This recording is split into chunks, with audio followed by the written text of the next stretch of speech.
Financially emotionally इतकं independent असावं की त्यासाठी लग्न करायची गरज नाही. आणि ते आमच्याकडे होतंच की आलेत त्यातले थोडे काढून ठेवायचे, मग त्याच्यातनं काही करू शकतो. तर तेव्हा एकांकिका स्पर्धांमधनं पण पैसे मिळायचे, ॲक्ट्रेसचं प्राईज मिळालं किंवा एकांकिका जिंकली, त्या पैशातनं थोडेसे वापरायचे आणि मग त्यातनं काय करायचं, ते एकांकिकाला लागणाऱ्या गोष्टी घ्यायच्या, सेटमधल्या, लाईटमधल्या, किंवा मग पुढच्या एकांकिका स्पर्धेची एंट्री फी टाकायची.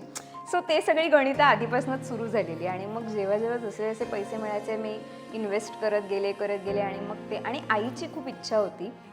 आई नेहमी एक म्हणायची की मुलीने इंडिपेंडंट असावं, स्वतःचं घर असावं, फायनान्शियली इमोशनली इतकं इंडिपेंडंट असावं की त्यासाठी लग्न करायची गरज नाही. तू लग्न कर, एक कम्पॅटेबल पार्टनर असावाच लागतो आणि तुम्ही इक्वल असलं पाहिजे. माझी आई आहे ना, मला असं वाटतं अहेड ऑफ टाईम आहे. तिचं आधीपासूनच तू लग्न कर हे मागे कधीच नाही लागली ती. तू करिअर चांगलं कर, तू करिअरकडे लक्ष दे.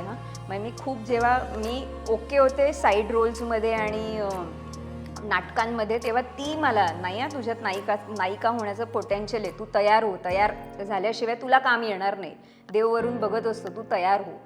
तर ते तयार हो म्हणजे मी काय करू हे मला कळायचं नाही. मग ते बाह्य रूपाने तयार हो, आतून रेडी हो, एवढ्या शिफ्ट 12-12 तासांचं काम करण्यासाठी मेंटली तयार हो, किंवा जे काही आहे. मग ते तिने मला असं हळूहळू पेरलंय सगळं आणि मग ते असं झालं.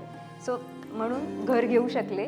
आणि आत्ता पुढचं पाऊल नावाचं एक रेस्टॉरंट पण सुरू केलंय. सो तेही तसंच.